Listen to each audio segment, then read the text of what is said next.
Have you ever wondered how that sleek Cobra leather briefcase sitting in the display case of a luxury boutique in Manhattan, with a price tag of $75,000, actually gets made? Behind that glossy, scaled surface lies a journey that spans 18 months, from the controlled climate farms of Southeast Asia to the hands of master craftsmen in Italian workshops. Grab yourself a cup of coffee and settle in, because over the next few minutes, I am going to take you inside one of the most secretive and fascinating industries in high-end fashion. But before we dive in, make sure you hit that subscribe button and turn on notifications, because what you are about to see will completely change how you think about luxury leather goods. The story begins not in a fashion house, but in the tropical humidity of Thailand, Indonesia, and Vietnam, where specialized farms raise king cobras specifically for the leather industry. These are not your average snake farms. We are talking about facilities where temperature is maintained precisely between 28 and 32 degrees Celsius, and humidity stays locked at 70 to 80%. Every detail matters, because the quality of the leather depends entirely on how these snakes are raised. Each cobra lives in a controlled environment designed to mimic their natural habitat, with proper ventilation, UV lighting cycles, and even enrichment structures that allow them to exhibit natural behaviors. Feeding time at these farms is a carefully orchestrated operation. Unlike wild cobras that hunt daily, farmed cobras are fed every 7 to 10 days with a diet of mice, young chickens, or small rabbits. This feeding schedule is not random. It is calculated to promote steady growth while maintaining the optimal condition of their skin. A well-fed cobra grows at a consistent rate, which translates to uniform scale patterns and texture across the hide. Stressed or poorly fed snakes produce inferior leather with irregular scaling and weak spots that will be rejected later in the production process. The cobras remain on these farms for 18 to 24 months. During this time, they grow from hatchlings measuring just 30 centimeters to mature specimens reaching 1.8 to 2.2 meters in length, weighing between 3 and 5 kilograms. The farmers monitor each snake individually, tracking growth rates, scale condition, and overall health. Think of it like aging fine wine. You cannot rush the process. A cobra harvested too early will have thin, delicate skin unsuitable for luxury goods. Too late, and the scales become thick and difficult to work with. When the cobras reach optimal maturity, they are transported to processing facilities that operate under strict regulations. These factories are located primarily in Thailand and Indonesia, regions with both the farming infrastructure and the technical expertise required for this specialized work. Upon arrival, each snake is sorted by size, scale, quality, and pattern consistency. Larger specimens with uniform, symmetrical scales command premium prices and will become high-end handbags and shoes. Smaller or less perfect hides still have value and end up as wallets, phone cases, or trim for other leather goods. The initial processing happens quickly. Within hours of arrival, the skins are carefully separated from the carcass. This is delicate work. One wrong cut can ruin an entire hide worth thousands of dollars. Skilled workers use specialized knives to make precise incisions, peeling the skin away in one continuous piece.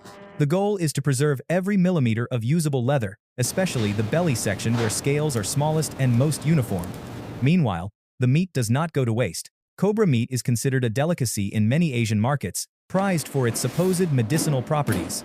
It is frozen and exported to China, South Korea, and Vietnam, where it sells in restaurants and traditional medicine shops. Once separated, the fresh skins are immediately washed in cold water mixed with mild antibacterial solution.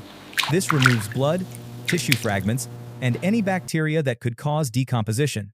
Workers inspect each hide under bright lights, marking any scars, bite marks, or imperfections with washable ink. These marks will guide craftsmen later when they cut patterns, ensuring flaws end up in hidden areas or are avoided entirely. After washing, the skins are stretched flat on stainless steel tables and measured. A premium king cobra hide typically measures between 1.5 and 2 meters long and 30 to 40 centimeters wide at the broadest point. From a single snake, you might get enough leather for one briefcase or 2 pairs of shoes or 3 belts. Nothing more. This scarcity is one reason why cobra leather commands such extraordinary prices. The next critical step is preservation. Fresh skin begins decomposing within hours in tropical heat, so it must be stabilized immediately. The hides are submerged in bins filled with coarse sea salt, layer upon layer, until completely covered.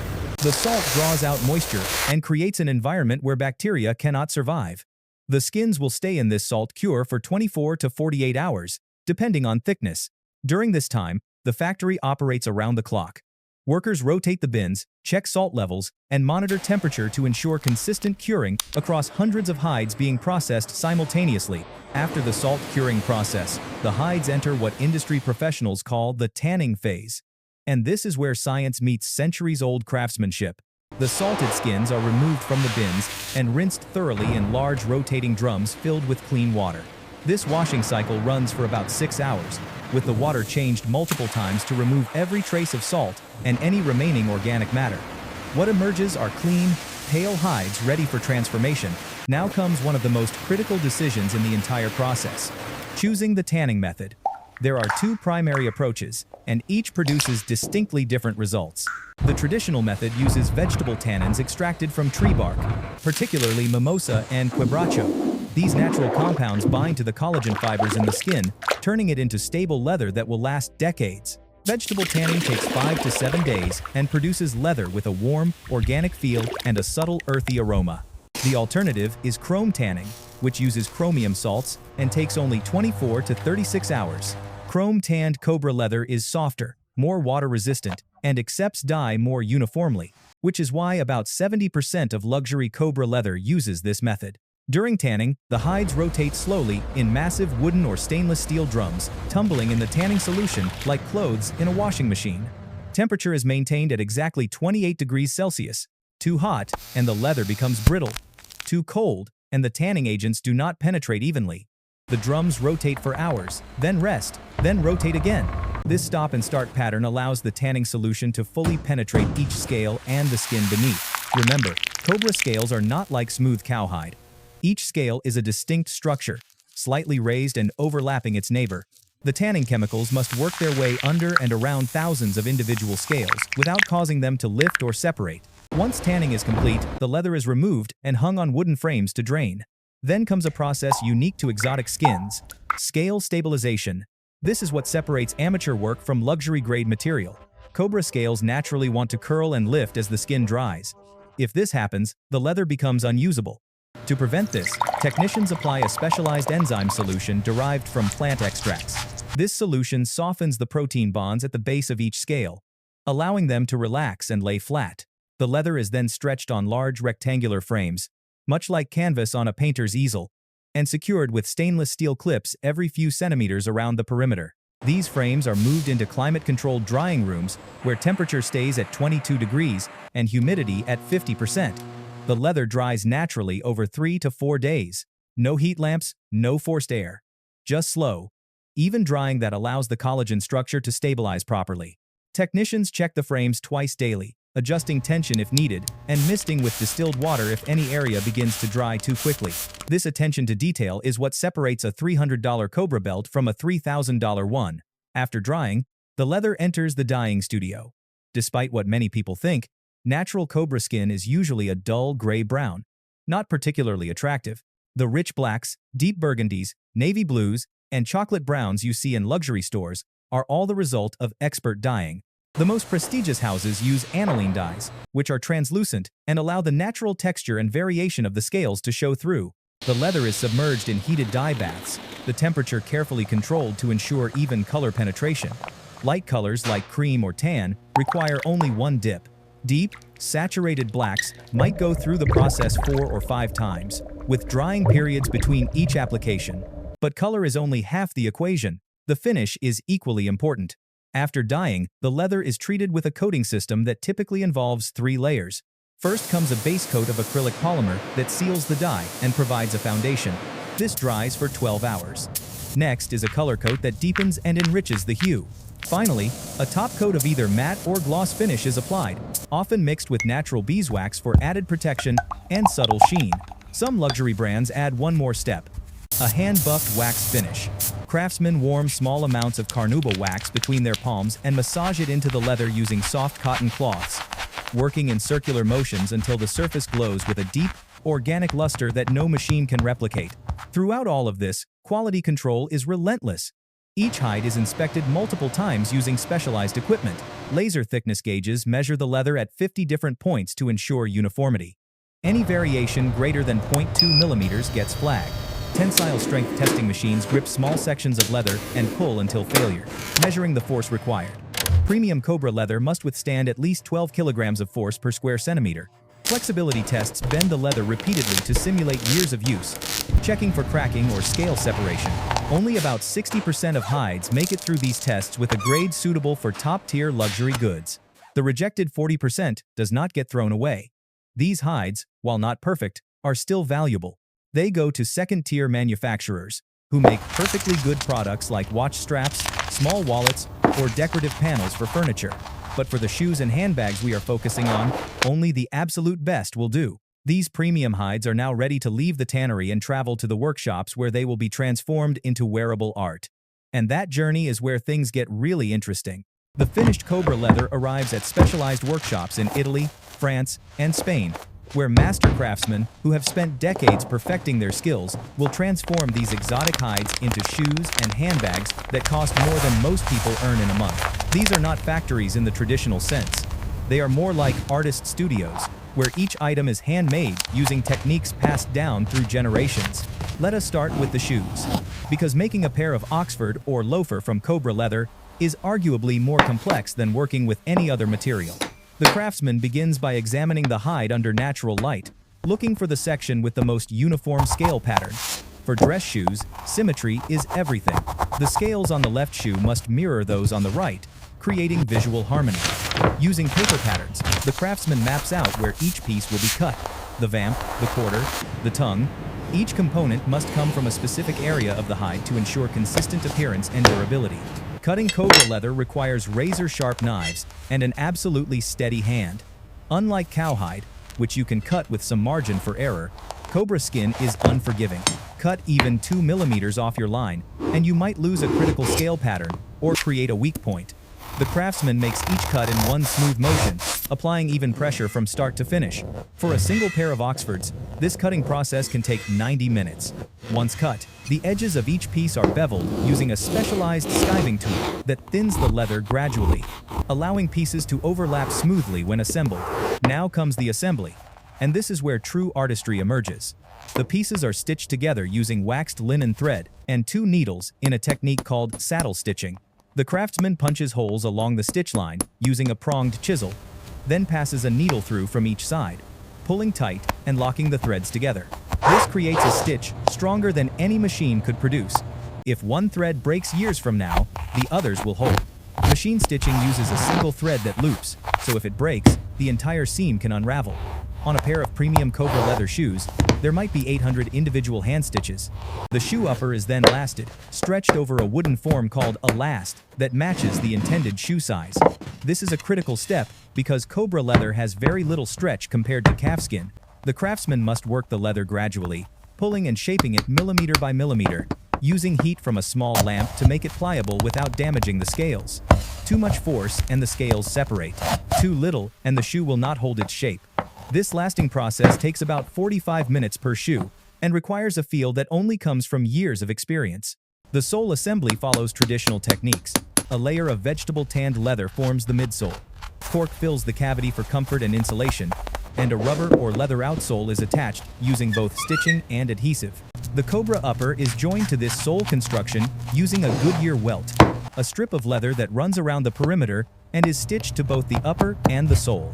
This not only creates a waterproof seal, but allows the shoes to be resoled years later without damaging the precious Cobra leather upper.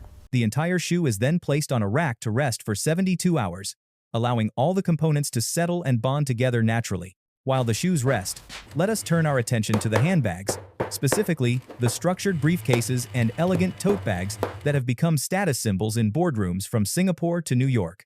Creating a handbag from Cobra leather presents different challenges. Unlike shoes, which follow established patterns, each handbag is essentially a piece of architecture. The leather must be rigid enough to hold shape, yet flexible enough to open and close thousands of times without cracking. The foundation of a luxury Cobra handbag is not the leather you see, but the structure beneath it. Craftsmen start by building a frame from layers of stiff vegetable tanned leather, sometimes reinforced with thin sheets of fiberglass or carbon fiber. This internal skeleton determines the bag's shape and longevity. The Cobra leather is then carefully positioned over this frame, with the pattern placement planned so that the most visually striking scales appear on the front panel where everyone will see them. The sides and bottom often use leather from different parts of the hide. But skilled craftsmen select pieces so cleverly that the transition is nearly invisible. Stitching a Cobra handbag requires even more precision than shoes because the stitches are more visible and the panels larger. The thread used is bonded nylon, coated in beeswax, strong enough to hold the weight of a laptop and documents, yet fine enough to look elegant. Every stitch must penetrate at exactly the same depth and emerge at exactly the same angle. On a premium briefcase, the stitching along the edges will be perfectly straight for 30 centimeters or more, with stitches spaced precisely 3 millimeters apart. This level of consistency can only be achieved by hand. The hardware is equally important. We are talking about YKK Excella zippers, which cost about $40 each and are hand-assembled in Japan with components that will never corrode. The locks and clasps are often custom-made from brass or stainless steel, then plated with 18-karat gold or palladium. These are not decorative. They are engineered to withstand being opened and closed 50 times a day for 10 years. The interior lining is usually silk from Italian mills or soft lambskin, stitched in with French seams so that no raw edges are visible anywhere inside the bag. Quality control at this stage involves 37 separate checkpoints. Inspectors examine stitch tension, hardware alignment, scale condition, edge finishing, interior construction, zipper function, handle attachment strength, and dozens of other details. They test the bag by filling it with weights and dropping it from waist height onto a padded surface. They open and close every zipper and clasp 500 times in accelerated wear testing. They check color fastness by rubbing the leather with a damp white cloth to ensure no dye transfers. Only bags that pass every single test receive the maker's stamp and are prepared for sale. So what does all this craftsmanship cost? A pair of handmade Cobra leather Oxford shoes from a top Italian workshop starts at $3,500 and can reach $8,000 for bespoke versions. A Cobra leather briefcase ranges from $15,000 to $45,000 depending on size and hardware. The iconic Birkin-style handbag in Cobra leather. Well, if you can even get on the waiting list, expect to pay anywhere from $50,000 to $120,000. These prices reflect not just the rarity of the material, but the 200 to 300 hours of skilled labor invested in each piece. The market for these items exists in a rarefied world. The primary buyers are hedge fund managers in New York, tech entrepreneurs in San Francisco, luxury collectors in Dubai and Singapore, and old money families in Europe who view these pieces as investments that appreciate over time. A well-maintained Cobra leather briefcase from a prestigious maker can sell for more at auction 10 years later than its original retail price. Fashion houses produce these items in extremely limited numbers, sometimes only 20 or 30 pieces per year, ensuring exclusivity and maintaining value. And there you have it, the complete journey from Cobra farm in Southeast Asia to luxury boutique showcase.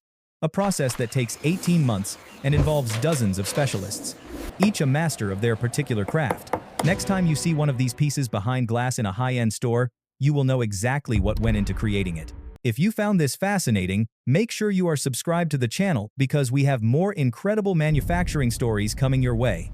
Thanks for watching, and I will see you in the next one.